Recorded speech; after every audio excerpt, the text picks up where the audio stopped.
خامنائی آپ کو سلام، علی خامنائی آپ کے خون کو سلام، آپ کے خاندان کو سلام۔ ایک دفعہ ملک توڑ چکے ہیں، آپ بنگلہ دیش کو الگ کر چکے ہیں، بنگلہ دیش الگ کر کے پھر یہ کہتے ہو کہ پاکستان کو کوئی خطرہ نہیں ہے، پاکستان نہیں ٹوٹے گا، توڑ کے کہتے ہو نہیں ٹوٹے گا۔ یہ جرم کر کے، یہ حماقت کر کے اور یہ خیانت کر کے پھر بھی مطمئن ہو۔ کسی کو سزا ملی ہے پاکستان میں پاکستان توڑنے کی، بنگلہ دیش بنانے کی؟ غلاموں کی ساری دنیا میں مشترکہ خصوصیات یہ ہیں، یہ وطن فروش ہوتے ہیں۔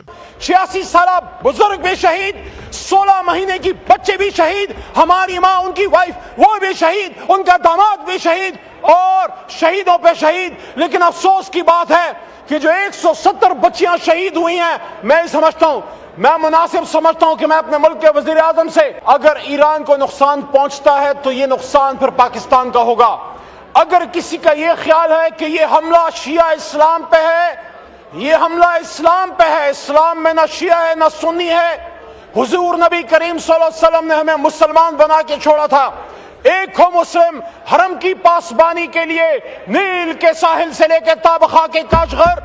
السلام علیکم ناظرین کرام، آپ کو مکمل ویڈیو دکھاتے ہیں۔ علی محمد خان کی تاریخی تقریر ایران کے حوالے سے اسمبلی پہنچتے ہی پھٹ پڑے، دوسری طرف شیعہ علماء بھی واضح اور کھل کر سامنے آ چکے۔ جواد نقوی نے چیخ کر اس حکومت اور اس نظام کا کچومر نکال کر رکھ دیا۔ یقین مانیے گا ایسی تقریر کہ آپ حیران ہو جائیں گے۔ ویڈیو دیکھیے، پھر اس پر ڈیٹیل میں بات کرتے ہیں۔ جواد نقوی کے بیان نے کتنی تباہی پھیری، آپ یہ ویڈیو دیکھیے۔ وطن کی فکر کرنا داں مصیبت آنے والی ہے، وطن کی فکر کرنا داں مصیبت آنے والی ہے، تیری بربادیوں کے مشورے ہیں آسمانوں میں۔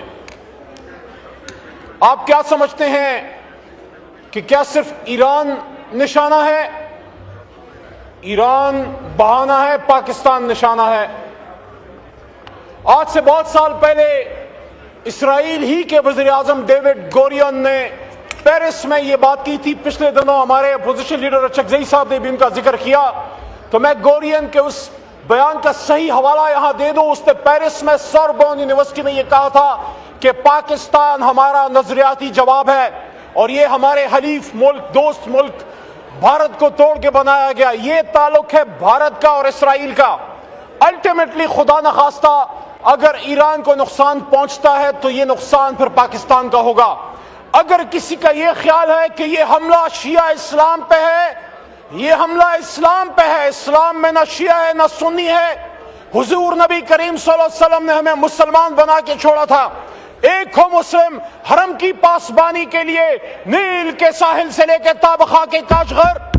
علی خامنائی آپ کو سلام، علی خامنائی آپ کے خون کو سلام، آپ کے خاندان کو سلام۔ 86 سالہ بزرگ بھی شہید، 16 مہینے کی بچے بھی شہید، ہماری ماں، ان کی وائف وہ بھی شہید، ان کا داماد بھی شہید، اور شہیدوں پہ شہید۔ لیکن افسوس کی بات ہے کہ جو 170 بچیاں شہید ہوئی ہیں، میں سمجھتا ہوں، میں مناسب سمجھتا ہوں کہ میں اپنے ملک کے وزیر اعظم سے بصد احترام یہ بات رکھوں کہ آپ نے جس بھی سوچ کے ساتھ ٹرمپ کے لیے فیصلہ کیا تھا کہ اس کو نوبیل پیس پرائز کے لیے نامینیٹ کریں، مجھے امید ہے میری یہ بات کاٹی نہیں جائے گی، یہ میوٹ نہیں کی جائے گی۔ میں انہیں پاکستان کے اندر رہتے ہوئے یہ بات کر رہا ہوں، جس کے ہاتھ پہ مسلمانوں کے ایک عظیم لیڈر کا خون ہے، وہ سب کو چھو سکتا ہے، وہ امن کا پیغمبر نہیں ہو سکتا، وہ امن کا نمائندہ نہیں ہو سکتا۔ ایپسٹین فائل والے ہمیں بتائیں گے بزرگوں کی اور بچوں کی حرمت کیا ہے۔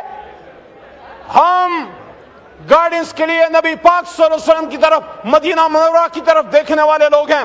آج اس ملک میں سیاسی، اسپیکر صاحب آخری شاید 2-3 منٹ ہوں، مجھے سن لیجئے، آج اس ملک میں ہمیں جو خطرات ہیں، ایران پہ جو حملہ ہوا، ہم سٹرونگلی کنڈیم کرتے ہیں، امریکہ کو بھی اور اسرائیل کو بھی۔ اور میں یہ سمجھتا ہوں کہ حکومت کی بھی ذمہ داری ہے کہ they must call a spade a spade, they must come out in open and say کہ ہم اپوز کرتے ہیں، ہم مذمت کرتے ہیں ایران پہ، اسرائیل کی ایما پہ، امریکہ، دونوں کا حملہ۔ لیکن ساتھ ساتھ ہم یہ ڈیمانڈ بھی رکھتے ہیں، پاکستان کو اللہ تعالیٰ نے ایک سرداری دی ہے، پاکستان کو امت مسلمہ ایک لیڈرشپ رول ہے۔ ہم نے عرب کنٹریز کو ریکویسٹ کرنی ہے کہ آپ کا سوائل ایران کے خلاف یوز نہ ہو، لیکن ہم نے ایران اور عرب ممالک کے بیچ میں مصالحانہ کردار بھی ادا کرنا ہے۔ ہم نے ان کے بیچ میں مسائل کو حل کرنا ہے. یہاں اس ایوان سے اس پورے سیاسی نظام کو تقویت دیں یا ان کے امرا سیشن بلائیں. یہاں وزیر اعظم صاحب سب سے پہلے آئے, بتائیں قوم کو اعتماد ملے. وزیر اعظم صاحب ابھی تک نہیں بولے. وزیر اعظم صاحب بتائیں کہ وہ کہاں کھڑے ہیں, پاکستان کو کہاں دیکھنا چاہتا ہوں.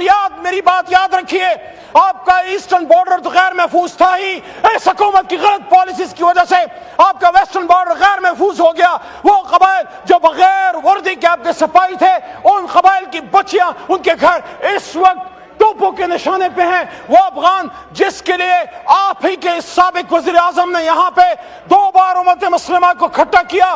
اور میں تو افغانستان کو بھی کہنا چاہتا ہوں, آپ کیا کر رہے ہیں؟